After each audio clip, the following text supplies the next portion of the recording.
रोज रात को मेरी सास के कमरे से चिल्लाने की आवाजें आती थीं। मेरे ससुर तो बहुत साल पहले ही गुजर चुके थे। जैसे ही रात के 12 बजे का समय होता, मेरी सास के कमरे से आवाजें आना शुरू हो जाती और ऐसा लगता मानो कोई दरवाजा पीट रहा हो। एक दिन ये रात जानने के लिए मैंने छुप कर देखा तो मेरी रूह कांप गई। मैंने देखा कि मेरी सास के साथ मेरा नाम रोजा है। आज मेरी शादी का दिन था। इस दिन का हर लड़की का सपना होता है और यही शायद मेरा भी था। लेकिन मेरा मन उदास था क्योंकि अपने माँ पापा से दूर जाना मेरे लिए गवारा नहीं था। लेकिन इसी बीच एक खुशी ये भी थी कि मुझे सिर्फ 2 दिन के लिए ही अपने ससुराल में रहना था। दरअसल मेरी लव मैरिज होने वाली थी। मेरे होने वाले पति का नाम सोनिल था। सोनिल और मैं एक साथ पढ़ाई करने के दौरान एक दूसरे के प्यार में पड़ गए और एक दूसरे से शादी करने का फैसला कर लिया। सोनिल काफी अमीर घराने से था और मैं भी काफी अमीर घराने से थी। शायद इसी वजह से हम लोगों की शादी में कोई भी रुकावट नहीं आई और सब लोग हमारे रिश्ते से खुश हो गए। घर में मैं अपने माता पिता की इकलौती संतान थी। इसीलिए मेरे माता पिता का हमेशा से ही सपना था कि शादी के बाद मेरा जो दूल्हा होगा उसे घर जमाई बनाया जाएगा। और यही बात मैंने सोनिल से पहले ही खोल ली थी कि मैं अपनी शादी के बाद अपने माँ पापा के पास ही रहूंगी और तुम्हें भी वही रहना पड़ेगा। सोनिल को इस बात से कोई एतराज नहीं था और उसने अपने परिवार वालों से भी इस बारे में बात कर ली थी। उन्हें भी इससे कोई एतराज नहीं था।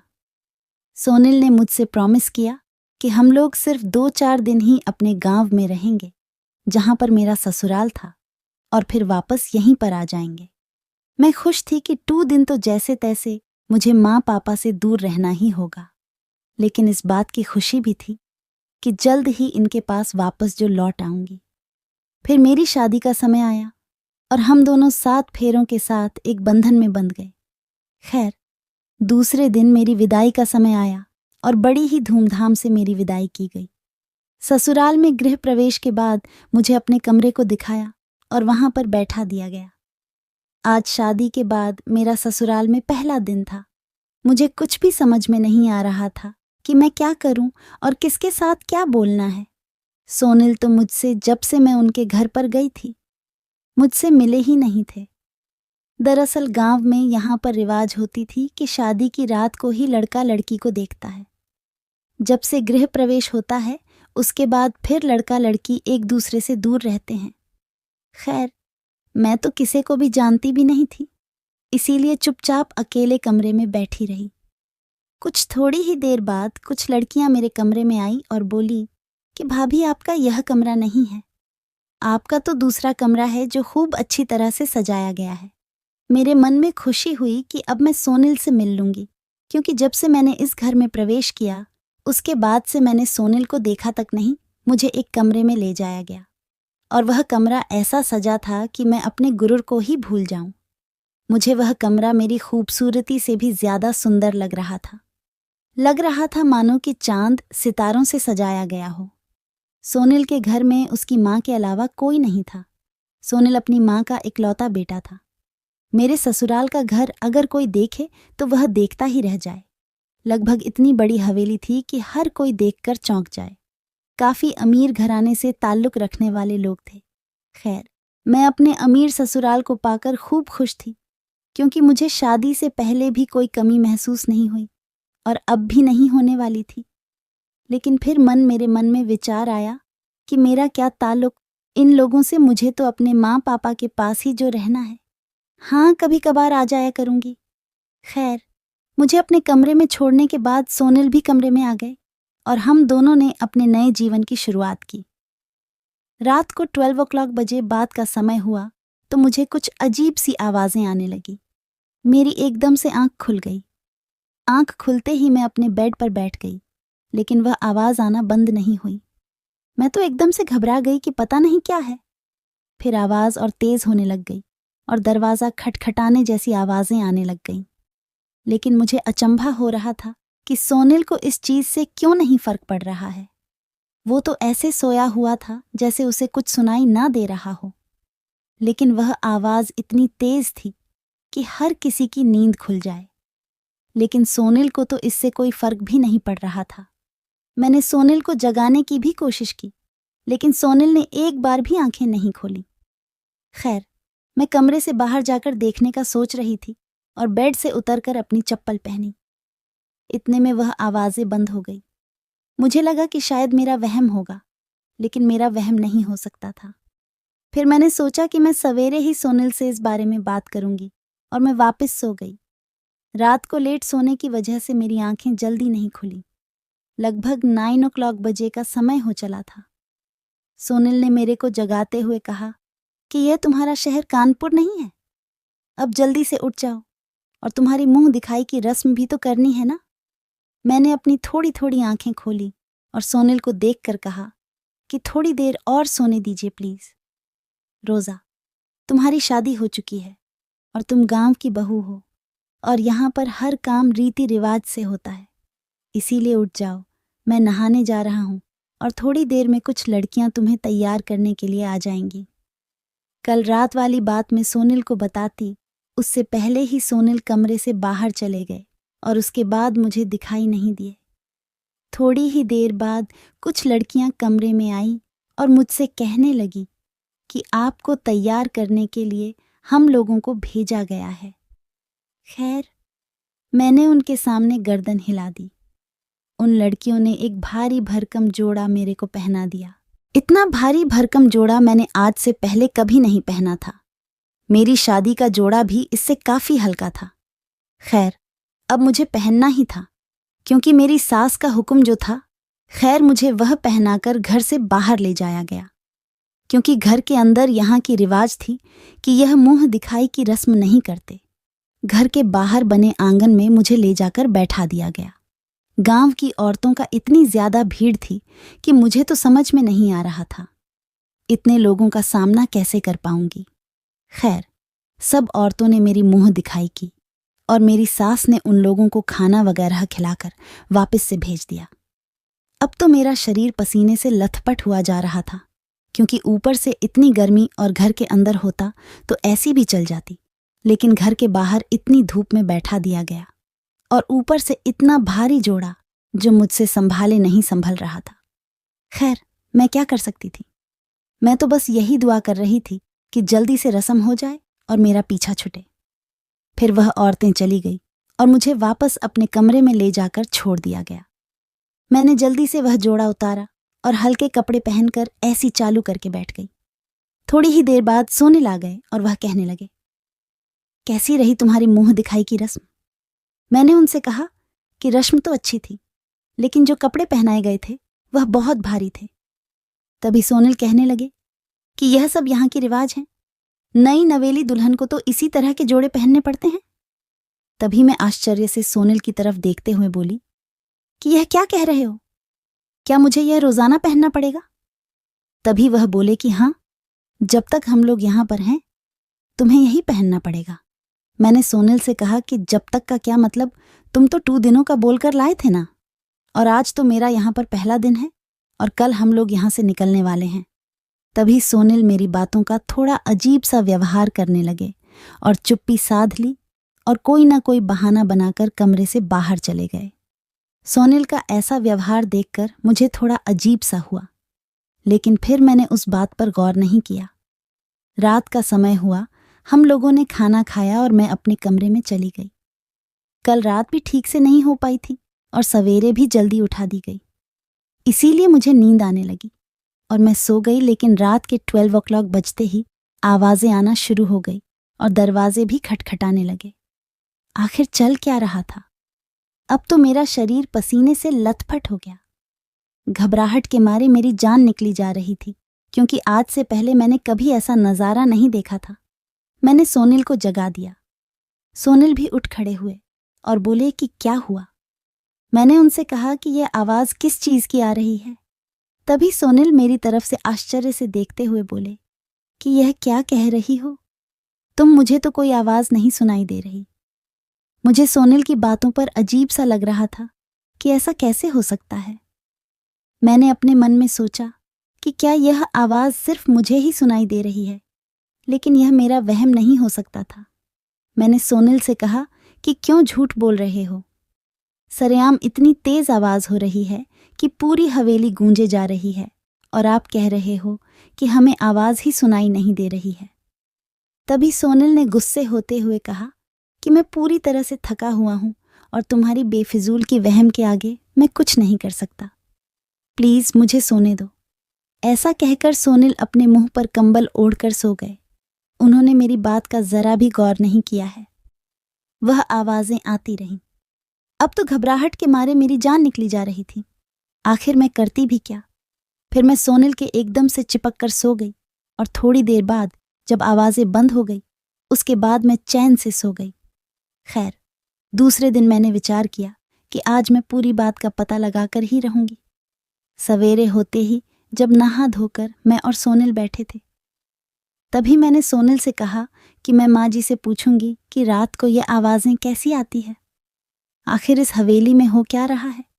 तभी सोनिल ने कहा कि माँ से पूछने की क्या जरूरत है, छोटी छोटी बातों को ऐसे माँ के सामने रखोगी क्या।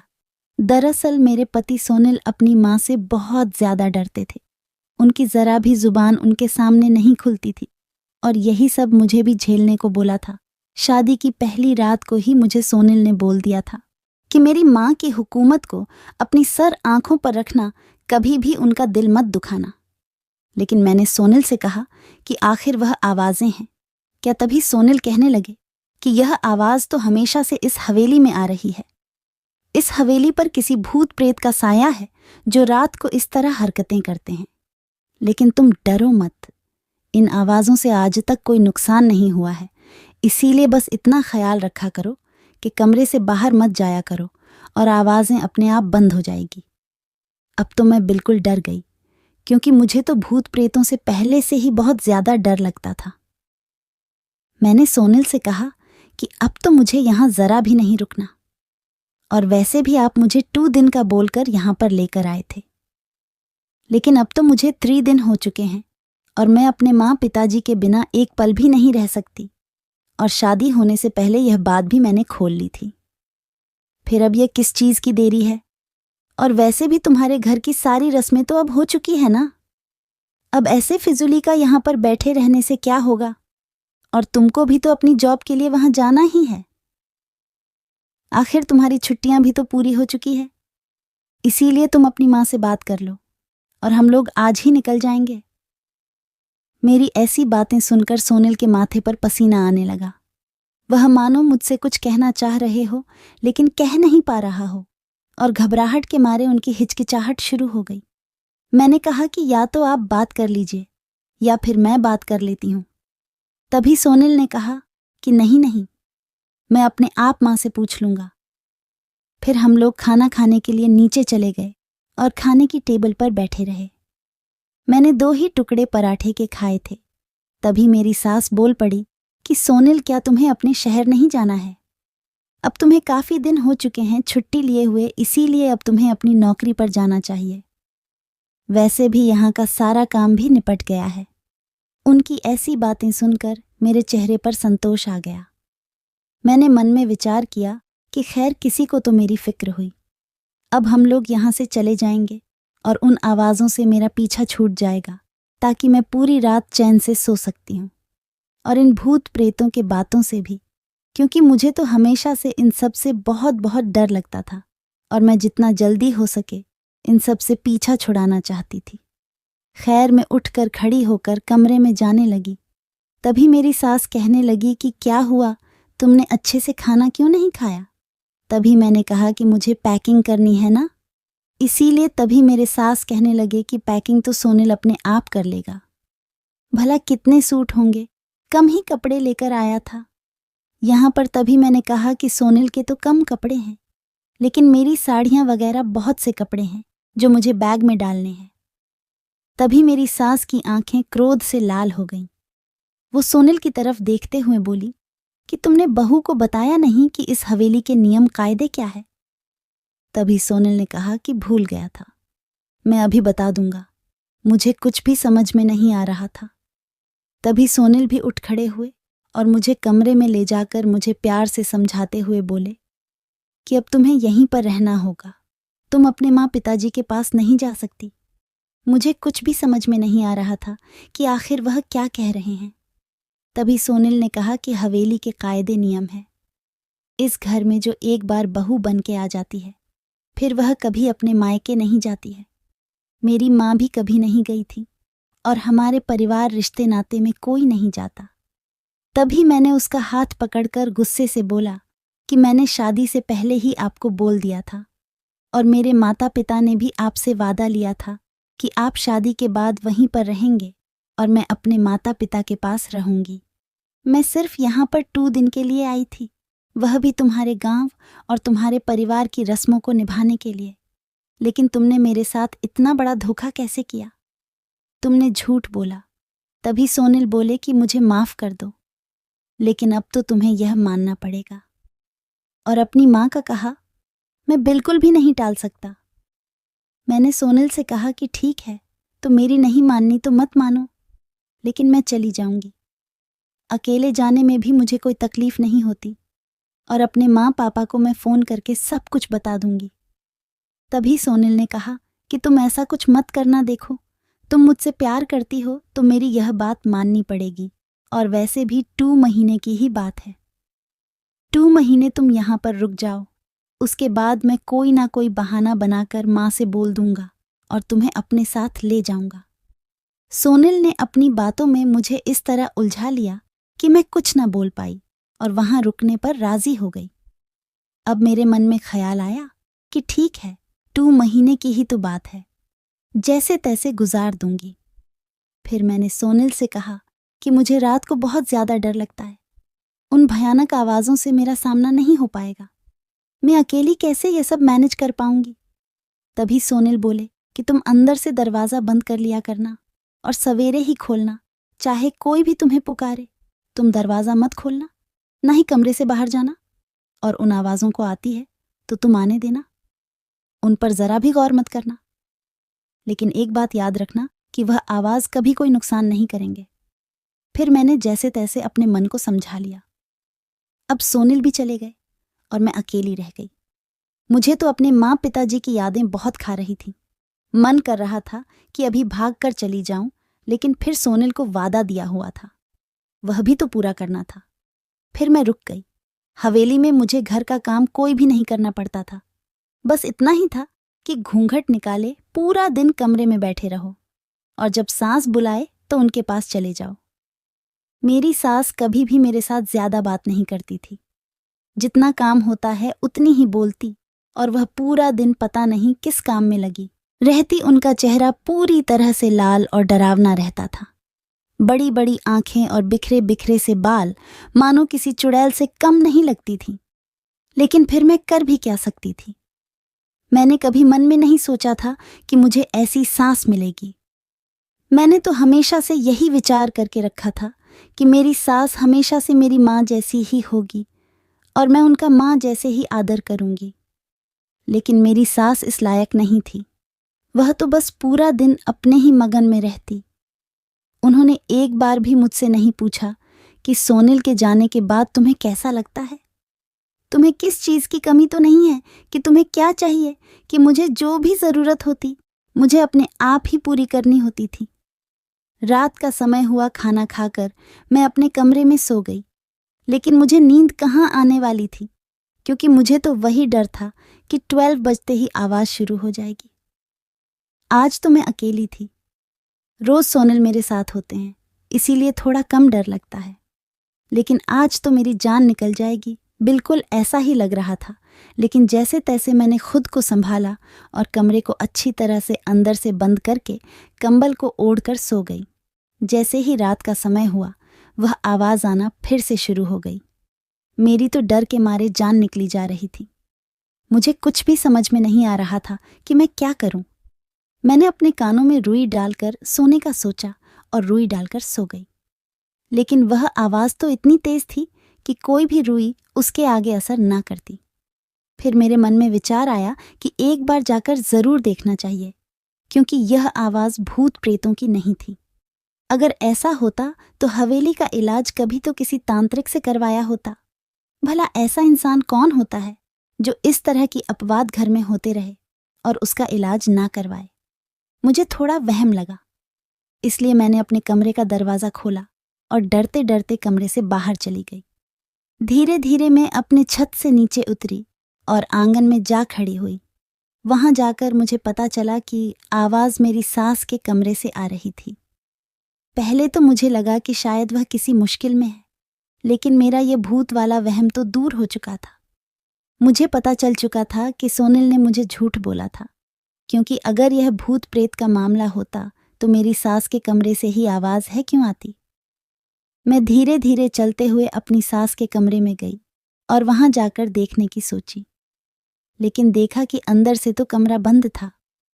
फिर मैंने खिड़की से देखने का प्लान बनाया। दरअसल मेरी सास का कमरा इतना बड़ा था कि उसमें 50 लोग आसानी से पूरे आ सकते थे। उन्होंने अपना कमरा इतना बड़ा बनवाया था। यह बात मुझे सोनिल से पता चली थी। अपने इतने बड़े कमरे में पता नहीं वह पूरा दिन बैठी रहती और रात को भी वही रहती। मुझे तो कुछ भी समझ में नहीं आता था कि वह करती क्या थी। फिर मैंने सोचा किसी एक बार देखा जाए कि उनके कमरे से आवाज़ क्यों आ रही है, लेकिन जब तक मैं देखती वह आवाज़ बंद हो चुकी थी। लेकिन मेरे दिल को चैन नहीं आया। मैंने जब खिड़की से अंदर झांक कर देखा तो मेरे पैरों तले से ज़मीन खिसक गई। मेरी तो रूह कांप रही थी कि ऐसा भयानक नज़ारा मैंने आज से पहले कभी नहीं देखा था। मैंने अंदर देखा कि 2 लड़कियां मेरी सास के बेड के ऊपर बुरी हालत में गिरी हुई है। मेरी सास ने एक माचिस की तीली निकाली और उसे जलाकर उसमें फूंक मार के उसे बुझा दिया, और वह गर्म तिल्ली उन लड़कियों के बदन को लगा रही थी और उनका मुंह पकड़कर उन लोगों के तमाचा मार रही थी। कभी उस लड़की के बाल खींच लेती तो कभी उन्हें इधर से उधर पटक देती। उनके दिल को जरा भी शर्म है या नहीं। अब मेरे सामने सारा माजरा आ चुका था, लेकिन मुझे यह समझ में नहीं आ रहा था कि मेरी सास ऐसा क्यों कर रही है। एक औरत ही एक औरत की इतनी बड़ी दुश्मन कैसे हो सकती है। फिर मैंने चारों ओर कमरे की तरफ देखा तो मैंने देखा कि एक कोने में बहुत सी लड़कियां डरी सहमी हुई बैठी है, और वह जो लड़कियां जो मेरी सास का शिकार हो रही थीं, उनकी आंखों से आंसू रुके नहीं जा रहे थे, लेकिन उनकी दया मेरे सास पर जरा भी असर नहीं कर रही थी। फिर मेरी सास ने फलों की टोकरी से चाकू निकाला और एक लड़की की उंगली को काट डाला। उस लड़की के साथ मेरी भी चीख निकल गई, क्योंकि इतना दर्द भरा नज़ारा देखकर मेरी रूह कांप गई थी और मैं इतने कमज़ोर दिल की थी कि सब देख भी ना पाई। मेरी चीख सुनकर मेरी सास को शक हो गया कि उन लोगों के अलावा भी कमरे के आसपास कोई है। मेरी सास ने झट से कमरा का दरवाज़ा खोला और बाहर की तरफ निकल गई। मैं जल्दी से खिड़की से होकर हवेली से बाहर निकल गई।